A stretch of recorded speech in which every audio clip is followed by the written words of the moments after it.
Selanjutnya tanda-tanda kiamat kubra atau besar. Nah, ketika tanda-tanda ini ada, maka semakin dekat lagi kiamat datang. Yang pertama, turunnya Imam Mahdi. Siapa Imam Mahdi? Dalam sabda Rasulullah, hadis riwayat At-Tirmidzi, dari Abdullah bin Mas'ud berkata, Rasulullah Shallallahu Alaihi Wasallam bersabda, tidak hancur dunia kiamat sampai orang Arab memiliki seorang laki-laki dari keturunanku yang namanya sama dengan namaku. Nah, Imam Mahdi ini dijelaskan itu adalah keturunan Rasulullah yang mempunyai nama yang sama seperti Nabi, yaitu Muhammad atau Ahmad. Imam Mahdi bersama Nabi Isa alaihissalam nantinya akan memimpin perang jihad mengejar Dajjal ketika berada di negeri Syam. Nah, kalau kita pahami dulu negeri Syam itu mana? Kalau kita pahami paman Syam di mana itu? Amerika ya kalau kita pahami ya, tapi ya wallahu alam ya. Ini juga siapa Imam Mahdi itu juga masih rahasia Allah. Kita juga ini hanya dari hadis ini dari Nabi Muhammad ya. Untuk kebenarannya, untuk lebih detailnya wallahu alam bishawab. Hanya Allah yang tahu kebenarannya. Bujana menjelaskan gambarannya seperti ini. Nah, Dajjal itu seperti apa? Nah, nanti Bu Jannah jelaskan, ada poin yang akan kita pelajari nantinya. Kemudian yang kedua, setelah turunnya Imam Mahdi, ada turunnya Nabi Isa. Kalau kita ketahui sejarah Nabi Isa pada zaman dahulu ya, itu seperti apa? Nah, Bu Jannah sekarang mengingatkan kembali atau mengulang lagi peristiwa itu. Nabi Isa itu sebenarnya tidak meninggal. Hanya saja Nabi Isa diangkat oleh Allah dan disembunyikan oleh Allah. Dan sampai sekarang kita tidak pernah tahu keberadaan Nabi Isa itu di mana. Kenapa? Karena pada waktu itu Nabi Isa hendak disalib. Nah, ada seorang sahabatnya ya, itu yang mengkhianati Nabi Isa dan melaporkan keberadaan Nabi Isa, sehingga Nabi Isa dikepung oleh masyarakat setempat, kemudian hendak disalib. Nah, kemudian Nabi Isa diangkat oleh Allah dan digantikan oleh orang yang mirip dengan Nabi Isa ya. Bicara singkat saja. Dan Nabi Isa karena Nabi Isa tidak meninggal, hanya disembunyikan, maka di hari akhir nanti Nabi Isa akan diturunkan kembali oleh Allah. Kemudian gunanya untuk apa? Untuk pertama tadi memerangi Dajjal, mengejar Dajjal. Kemudian yang selanjutnya sebagai penjelas orang-orang yang selama ini salah pemahamannya, gitu ya. Penjelas bahwa tentang kebenaran Islam, seperti itu. Kemudian yang selanjutnya adalah terjadinya dukhon. Dukhon itu apa anak-anak? Dukhon itu adalah asap. Dukhon atau asap kelak akan muncul dan meliputi manusia di seluruh permukaan bumi. Terjadinya dukhon atau asap diperkirakan karena terjadi hantaman meteor di muka bumi. Nah, di sini diriwayatkan di dalam tafsir Ibnu Katsir, Abdullah bin Abi Mulaikah rahimahullah beliau berkata, pada suatu hari aku pergi kepada Ibnu Abbas radhiyallahu anhuma, lalu beliau berkata, tadi malam aku tidak bisa tidur sampai pagi. Aku bertanya, kenapa? Beliau berkata, mereka berkata, binatang berekor telah keluar. Lalu aku khawatir jika dukhon atau asap telah diambang pintu. Akhirnya aku tidak bisa tidur sampai pagi. Nah, itu cerita ya. Nah, di situ ketika nah kita bayangkan saja ya, ketika terjadi pembakaran hutan, terbakarnya hutan di Riau atau Kalimantan, itu menyebabkan hewan-hewan itu melarikan diri dari hutan tersebut dan menuju ke pemukiman warga. Karena apa? Terjadinya asap, terjadinya pembakaran kemudian menimbulkan asap. Nah, ketika hewan-hewan sudah mulai pergi dari habitatnya, maka beliau khawatir bahwa itu adalah asap atau dukhon yang dikirimkan oleh Allah sebagai tanda-tanda kiamat kubro. Seperti itu ya, anak-anak ya. Kemudian selanjutnya munculnya Dajjal. Munculnya Dajjal. Fitnah terberat bagi manusia adalah munculnya Dajjal. Nah, kalau kita sering mendengar ya Dajjal itu yang bentuknya matanya satu, bentuknya segitiga. Dajjal itu yang seperti ini, seperti itu. Wallahu a'lam, bentuknya seperti apa kita tidak pernah tahu. Tapi yang perlu kita yakini bahwa Dajjal itu akan muncul ketika menjelang hari kiamat atau sebagai tanda-tanda hari kiamat. Nah, sebelum Dajjal muncul, Rasulullah Shallallahu Alaihi Wasallam menyebutkan bahwa akan terjadi kekeringan selama 3 tahun. Di saat puncak kekeringan itulah Dajjal akan muncul mengelilingi bumi dengan membawa makanan.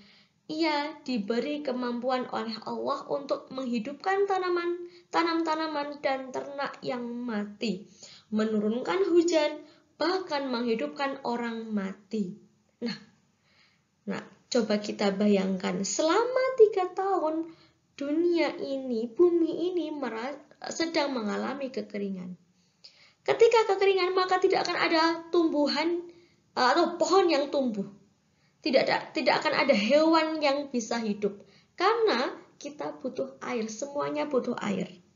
Ketika kekeringan tidak ada air, maka orang saling berebut, orang yang saling menginginkan. Bahkan ada orang yang sampai mati kelaparan dan lain-lainnya. Nah, di sini nanti Allah menurunkan Dajjal yang menganggap dirinya sebagai Tuhan dan dia bisa segala-galanya. Bisa menghidupkan tanaman, bisa menghidupkan ternak yang mati, bisa menurunkan hujan, melimpahnya air. Tapi dengan syarat, di situ Dajjal memberikan syarat. Saya bisa memberikan itu semua asalkan kamu berpaling dari Tuhanmu, asalkan kamu berpaling dari Allah. Coba kita bayangkan, kita dalam keadaan sangat terhimpit atau kepepet, sudah di ujung. Nah, otomatis manusia tidak akan berpikir dalam keadaan kelaparan, dalam keadaan sangat kelaparan, maka dia akan dia tidak akan bisa berpikir luas. Sehingga apa? Orang yang imannya lemah maka dia akan mengikuti Dajjal, dan orang yang imannya bagus maka dia akan tetap pada imannya walaupun dia rela meninggal dalam keadaan kelaparan. Tapi di situ Allah menjanjikan surga. Maka tidak banyak orang yang berpaling dari Allah. Hampir di zaman itu, hampir sebagian besar mereka akan berbondong-bondong mengikuti Dajjal tersebut. Maka dari itu kadang doa kita semoga kita tidak mendapati hari kiamat. Karena apa? Ujiannya sangat berat. Ya kan, di mana ilmu agama sudah tidak ada lagi, adzan sudah tidak dikumandangkan lagi di masjid ataupun mushola. Otomatis itu orang alim, orang yang memiliki keimanan yang bagus itu hanya sedikit jumlahnya. Nah, kemudian Dajjal mengaku dirinya sebagai Tuhan. Orang-orang yang terpengaruh olehnya akan menjadikannya Tuhan, dan orang yang menjadikannya Tuhan sampai meninggalnya ia akan berstatus kafir kepada Allah. Dan di sini ada amalan-amalan supaya kita terhindar dari fitnah Dajjal. Nanti Bu Jana sampaikan di slide setelahnya ya. Kemudian di sini ada selanjutnya munculnya Dabbah. Apa itu Dabbah? Dabbah itu artinya binatang bumi. Banyak tafsir yang menjelaskan berkaitan dengan Dabbah. Hewan yang muncul dari dalam bumi. Hewan yang aneh pastinya, tidak seperti hewan-hewan yang lainnya. Nah, ada beberapa hadis yang mengatakan bahwa Dabbah itu adalah yang pertama, anak unta yang disapih dari unta Nabi Solih. Nah, yang kedua, ular yang mengawasi dinding Ka'bah yang disambar oleh ya ketika orang-orang Quraisy hendak membangun Ka'bah itu seperti ular yang mengawasi dinding Ka'bah. Ada yang mengatakan seperti itu. Kemudian ada yang mengatakan Dabbah itu adalah manusia yang berbicara, berdebat, dan membantah orang-orang yang gemar melakukan bid'ah dan kekufuran agar mereka berhenti. Yang selalu memperdebatkan hal-hal yang tidak perlu diperdebatkan, apalagi berkaitan dengan agama. Kemudian gemar melakukan bid'ah. Bid'ah itu apa? Bid'ah itu adalah hal-hal yang tidak pernah diajarkan Nabi Muhammad pada masa dulu, atau hal-hal yang tidak pernah diajarkan Nabi Muhammad dan itu melanggar aturan Allah, seperti itu ya, dan lain-lain. Dan ada juga yang mengatakan bakteri yang berbahaya yang akan membuat manusia itu menderita. Kalau kita melihat bakteri, nah kita sedang mengalami pandemi di mana ada virus corona. Nah, tidak tahu ya apakah ini sebagai tanda-tanda kiamat kubra. Wallahu a'lam. Kita tidak tahu. Tapi kalau kita sekarang melihat di masjid, di musola sudah masih terkumandang adzan, insya Allah masih lama ya. Semoga saja. Nah, itu ya. Nah, itu dabbah. Tapi di sini yang sering dibicarakan, yang sering digambarkan itu adalah hewan yang bentuknya sangat berbeda dengan hewan yang kita ketahui di dunia ini ya, dan dia bisa berbicara seperti itu. Nah, kesimpulannya seperti itu ya, yang munculnya dabbah. Kemudian munculnya matahari terbit dari arah barat. Ketika matahari, biasanya kita melihat matahari terbit di arah timur. Ketika matahari terbit dari arah barat, itu menunjukkan bahwa apa? Allah sudah menutup pintu maaf. Ingat itu. Coba esok kita saksikan matahari muncul dari arah mana? Timurkah atau barat? Ketika di arah barat, nah kalian tidak akan bisa terampuni segala salahnya.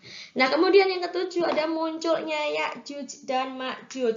Di sini Bu Jana menjelaskan sebentar tentang Ya'juj dan Ma'juj. Ya'juj dan Ma'juj itu adalah sosok makhluk yang ada pada zaman Raja Zulkarnain.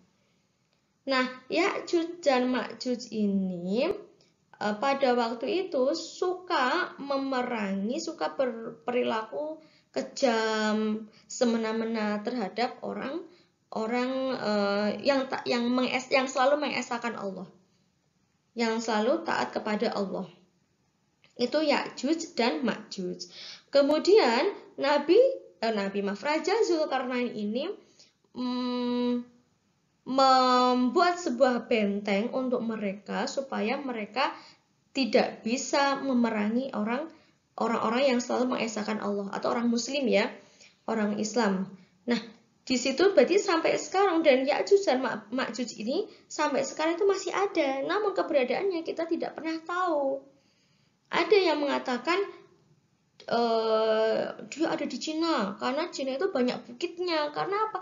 Bentengnya itu di antara bukit-bukit, atau seperti itulah ya. Dan munculnya, dan nanti ketika menjelang hari kiamat sudah dekat, Ya'juj dan Ma'juj ini akan muncul, atau mereka bisa merobohkan benteng yang telah dibuat oleh Raja Zulkarnain itu. Kemudian datangnya mereka itu seperti air bah, karena saking banyaknya mereka. Itu ya, seperti air bah. Kemudian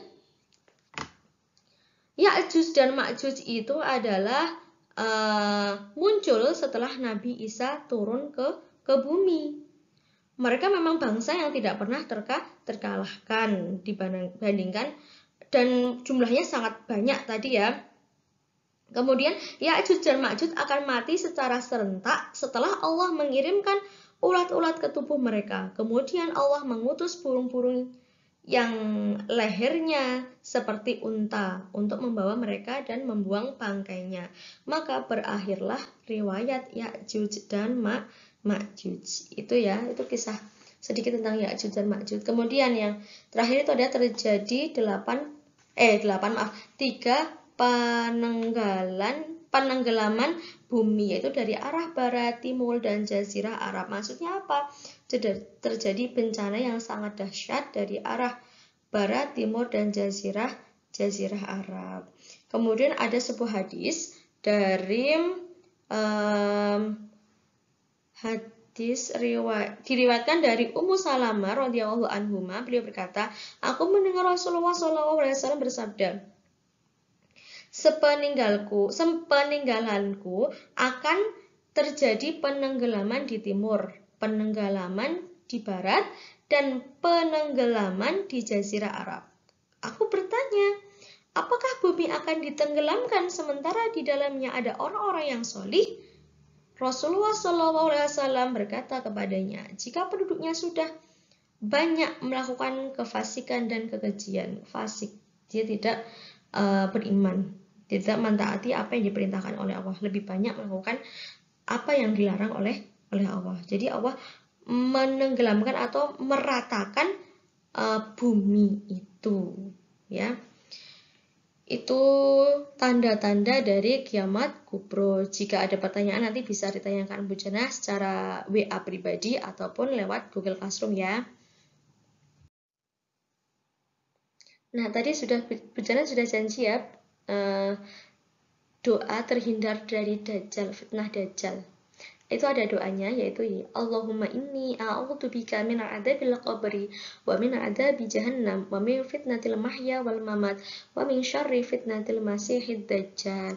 Ya Allah, sesungguhnya aku berlindung kepadamu dari siksa kubur, siksa neraka jahanam, fitnah kehidupan dan setelah mati, serta dari kejahatan fitnah al-masihid dajjal.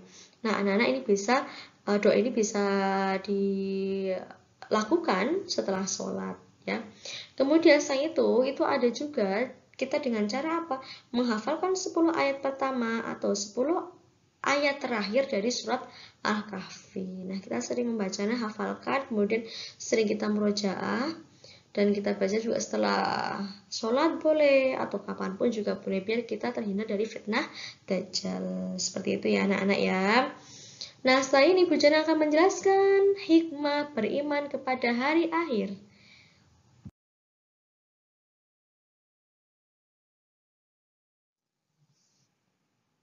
Hikmah kepada hari akhir yang pertama, memperkuat keyakinan bahwa Allah Subhanahu wa Ta'ala Maha Kuasa dan Maha Adil. Al-yawma tujza kullu nafsin bima kasabat la dzulma al-yawma innallaha sari'ul hisab. Quran surat Al-Ghafir ayat 17. Pada hari ini kiamat, tiap-tiap jiwa diberi balasan dengan apa yang diusahakannya. Tidak ada yang dirugikan pada hari ini. Sesungguhnya Allah amat cepat hisabnya. Nah, ini Allah Maha Kuasa dan Maha Adil. Maka apa? Kita harus perkuat keyakinan kita. Di kelas 7 sudah Bu Jana sampaikan bagaimana pentingnya akidah Islam, bagaimana pentingnya iman harus kita tanamkan dalam diri, karena kuncinya itu ada di iman. Kalau iman kita sudah baik, iman kita sudah kokoh, seperti akar suatu pohon yang sangat besar, yang kokoh, tetap pohon itu akan tetap berdiri dengan kokoh. Ketika akarnya kuat, pohon itu akan berdiri dengan kokoh. Itu ya, perlu kita perbaiki adalah keyakinan kita. Allah itu Maha Kuasa dan Maha Adil. Kuasa atas segala hal dan Maha Adil. Allah memberikan balasan sesuai dengan apa yang kita perbuat. Itu ya. Walaupun balasannya tidak sekarang. Bisa jadi setahun kemudian, 2 tahun kemudian, ataupun itu sesuai dengan kehendak Allah. Yang kedua, memberikan dorongan untuk membiasakan diri dengan sikap dan perilaku terpuji atau akhlakul karimah, dan menjauhkan diri dari sikap serta perilaku tercela. Dari kita mempelajari iman kepada hari akhir, otomatis dalam diri kita merasa takut. Bagaimana ketika saya diambil oleh Allah dalam keadaan tidak siap atau su'ul khotimah? Bagaimana ketika hari kiamat ini datang dan saya masih dalam keadaan banyak dosa? Nah, jangan berlarut-larut dalam ketakutan. Kalau anak-anak di sini larut dalam ketakutan, maka jadinya gila, karena hal itu tidak bisa kita menjadikan kita takut. Nggak boleh menjadikan kita takut. Oke, takut sementara. Habis itu ada ada perbaikan, yaitu perbaikan perilaku. Supaya apa? Mempersiapkan supaya kita terhindar dari siksa kubur dan kita juga terhindar dari siksa neraka. Kuncinya apa? Membiasakan diri berperilaku baik dan menjauhkan diri dari perilaku yang tercela.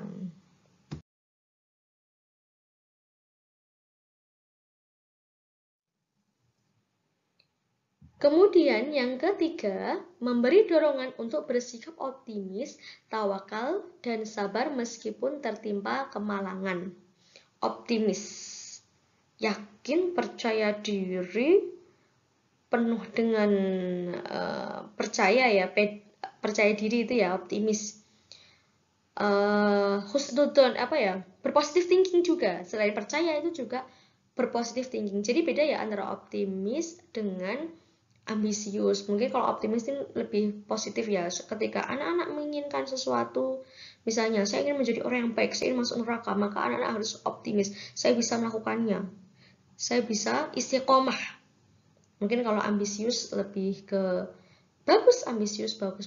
Dia memiliki keinginan yang sangat luar biasa. Tapi terkadang saking orang itu pengen mencapai hal itu, terkadang ada yang menghalalkan segala cara, ada juga dengan cara yang bagus. Jadi di sini anak harus memiliki dorongan untuk bersikap optimis, yakin. Ya. Kemudian tawakal, berserah diri kepada Allah. Sabar atas meskipun tertimpa kemalangan. Apapun yang terjadi dalam diri kita, maka kita harus bersabar, ikhlas. Karena Allah itu tidak akan menguji suatu kaum di luar batas manusia. Bagaimana, Bu, saya banyak masalah ini, saya kehilangan orang yang saya sayang, misalnya salah satu anggota keluarga, ataupun habis kena bencana alam dan sebagainya. Setelah ujian pasti ada hikmah yang bisa kita ambil. Saat itu mungkin kita tidak tahu hikmahnya apa, tapi seiring berjalannya waktu kita akan memahami itu. Nah, di dalam surat Al-Baqarah ayat 155, Bismillahirrahmanirrahim, وَلَنَبْلُوَنَّكُمْ بِشَيْءٍ مِنَ الْخَوْفِ وَالْجُوعِ وَنَقْصٍ مِنَ الْأَمْوَالِ وَالْأَنْفُسِ وَالثَّمَرَاتِ وَبَشِّرِ الصَّابِرِينَ. وَلَنَبْلُوَنَّكُمْ بِشَيْءٍ, dan sungguh akan kami berikan cobaan kepadamu, minal khaufi, dengan sedikit ketakutan, wal ju'i, kelaparan, wa naqsim minal amwali, kekurangan harta, wal anfus, jiwa, was samarat, dan buah-buahan, wa basyiris sabirin, dan berikanlah berita gembira kepada orang-orang yang sabar. Di sini dalam surat Al-Baqarah 155 Allah menjelaskan bahwa Allah itu akan menguji kita dengan ketakutan. Nah, sebatas cerita, Bu Jana pernah mengalami masa ketakutan. Mungkin baru-baru akhir kemarin, di mana Bu Jana mengalami ketakutan kehilangan salah satu anggota keluarga. Bu Jana merasa ketakutan. Bu Jana tidak bisa membayangkan seperti apa sedihnya ketika itu terjadi dalam keluarga Bu Jana. Doa Bu Jana bisa membahagiakan orang tua sampai orang tua lanjut usia. Bisa menjadi kakak yang baik buat adik-adiknya. Dan lain-lain. Bu Jana pernah mengalami ketakutan itu. Tapi kita jangan berlarut takut. Bahwa apa? Allah mengambil satu, maka Allah akan mengganti dengan hal yang lebih baik. Itu ya. Kemudian Allah akan menguji kelaparan. Dengan kelaparan. Ketika dalam keadaan kelaparan dan kita mungkin tidak punya apa-apa, apa yang akan kita lakukan? Seperti itu. Kemudian Allah akan menguji dengan kekurangan harta. Ya, namanya orang hidup, kadang di atas, kadang di bawah. Bahkan kelebihan harta itu juga ujian dari Allah. Bisa memanfaatkan uang itu atau tidak? Nah, itu ya anak-anak ya. Ya, perlu kita tahu, kekurangan harta, kelebihan harta itu juga termasuk ujian dari Allah. Tapi di sini yang disebutkan adalah kekurangan harta. Di mana apa yang akan kita lakukan ketika kita tidak punya uang dan kita membutuhkan uang? Apalagi di masa pandemi seperti ini, mungkin tidak semua orang tua mampu. Nah, bahkan ada berita-berita yang mencuri laptop demi anaknya yang pembelajaran daring dan lain sebagainya. Nah, ini Allah sedang menguji di sini. Adanya pandemi, Allah menguji. Kalau iman kita kuat, maka kita tidak akan menghalalkan segala cara, tidak akan mencuri ataupun yang lainnya ya. Tetap bertahan dengan cara yang baik. Kemudian, kekurangan jiwa kita. Jangan dalam keadaan resah ataupun yang lainnya. Dan buah-buahan itu semacam sama buah-buahan, sayur-sayuran dan lain-lain. Kemudian dan berikanlah berita gembira kepada orang-orang yang sabar. Nah, orang-orang yang sabar ini adalah orang-orang yang lulus ujian Allah. Seperti ya, ini hikmah dari kita mempelajari iman kepada hari akhir. Nah, sebelumnya ini sudah berakhir materinya bab 1 tentang iman kepada hari akhir. Jika anak-anak ada pertanyaan, silahkan WA pribadi Bu Jana atau melalui komentar di Google Classroom. Dan jika ada penjelasan yang kurang tepat ataupun masih banyak kata-kata yang salah dari Bu Jana, mohon dimaafkan. Dan Bu Jana mohon tegurannya ketika ada penjelasan yang menurut kalian tidak sesuai, gitu ya. Dan jangan lupa persiapkan minggu depan karena kita ada ulangan. Itu ya.